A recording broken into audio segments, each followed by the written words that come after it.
रामायण के 10 विचार जो हमेशा आपको रखेंगे दूसरों से आगे। रामचरितमानस में भगवान श्री राम के चरित्र का चित्रण जितने प्रभावशाली तरीके से किया गया है, उतने ही प्रभावशाली तरीके से भगवान राम के माध्यम से जीवन को जीने का तरीका भी बताया गया है। रामचरितमानस में मनुष्य को बताया गया है कि जीवन को सफल और सुखी बनाना है तो राम को भजने के साथ ही सांसारिक व्यवहार का भी रखें ध्यान। ऐसे लोगों की भगवान करते हैं मदद। नाथ देव कर कवन भरोसा, सोशी सिंधु करी मन रोसा, कादर मन कहू एक अधारा, देव देव आलसी पुकारा। रामचरितमानस में यह चौपाई उस समय को बताती है जब भगवान राम सागर पार करने के लिए सागर से रास्ता मांगने के लिए ध्यान करने जा रहे थे। लक्ष्मण जी ने तब भगवान राम जी को उनकी शक्ति और क्षमता को याद दिलाते हुए कहा था कि आप स्वयं इतने शक्तिशाली हैं कि एक बाण में समुद्र को सुखा सकते हैं, फिर सागर से अनुनिविनय क्यों? भगवान राम यह सब जानते थे, लेकिन फिर भी इन्होंने शक्ति से पहले शांति से परिस्थितियों को हल करने का प्रयास किया और बताया कि शक्तिशाली को संयमी होना भी जरूरी है। आप अपने भरोसे पर काम कीजिए, ईश्वर स्वयं आपकी सहायता करेंगे।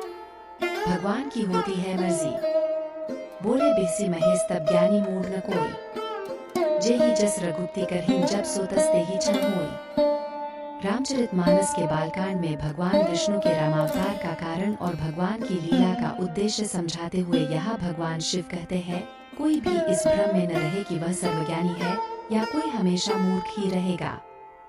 भगवान की जब जैसी इच्छा होती है तब वह प्रत्येक प्राणी को वैसा बना देते हैं। इसलिए कभी किसी चीज का अहंकार नहीं करना चाहिए। जो अहंकार करते हैं वह समाज में कभी आगे नहीं बढ़ पाते। राजा की होती है ये चीजें, काम, क्रोध, मद, लोभ, सब नाथ नरक के पंथ, सब परिहरि रघुबीर ही भजहु भजहिं जेहि संत। विभीषण जी रावण को पाप के रास्ते पर आगे बढ़ने से रोकने के लिए समझाते हैं कि काम, क्रोध, अहंकार, लोभ आदि नरक के रास्ते पर ले जाने वाले हैं। काम के वश होकर आपने जो देवी सीता का हरण किया है और आपको जो बल का अहंकार हो रहा है, वह आपके विनाश का रास्ता है। जिस प्रकार साधु लोग सब कुछ त्याग कर भगवान का नाम जपते हैं, आप भी राम के हो जाएं। मनुष्य को भी इस लोक में और परलोक में सुख, शांति और उन्नति के लिए इन पाप की ओर ले जाने वाले तत्वों से बचना चाहिए। ऐसे लोग होते हैं महान आत्मा, जे न मित्र दुख होहिं दुखारी, तिन्हि बिलोकत पातक भारी, निज दुख गिरि सम रज करी जाना, मित्र दुख रज मेरु समाना। रामचरितमानस में भगवान राम और सुग्रीव की मित्रता के संदर्भ में यह चौपाई मनुष्य को ज्ञान देती है कि मित्रता निभाने वाले की भगवान भी सहायता करते हैं। जो लोग मित्र या फिर दूसरों के दुख को देखकर दुखी नहीं होते, उन लोगों की मदद नहीं करते हैं। ऐसे लोगों को देखने से भी पाप लग जाता है। जो लोग अपने दुख को भूलकर दूसरों की सहायता करते हैं, ईश्वर स्वयं उसकी मदद करते हैं।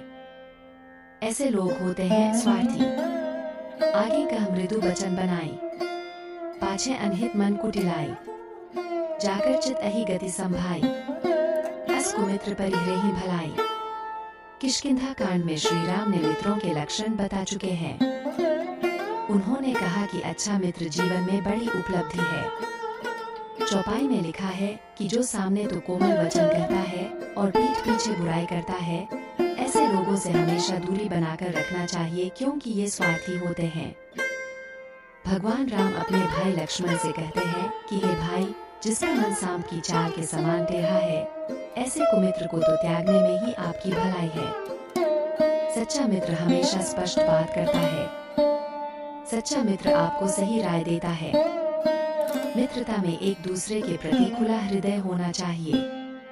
इन चीजों को जरूर करें त्याग। मोह सकल व्याधिन कर मूला, तिन्हते पुनि उपजहिं बहुसूला, काम बात कफ लोभ अपारा, क्रोध पित्त नित छाती जारा। सब रोगों की जड़ मोह अज्ञान है।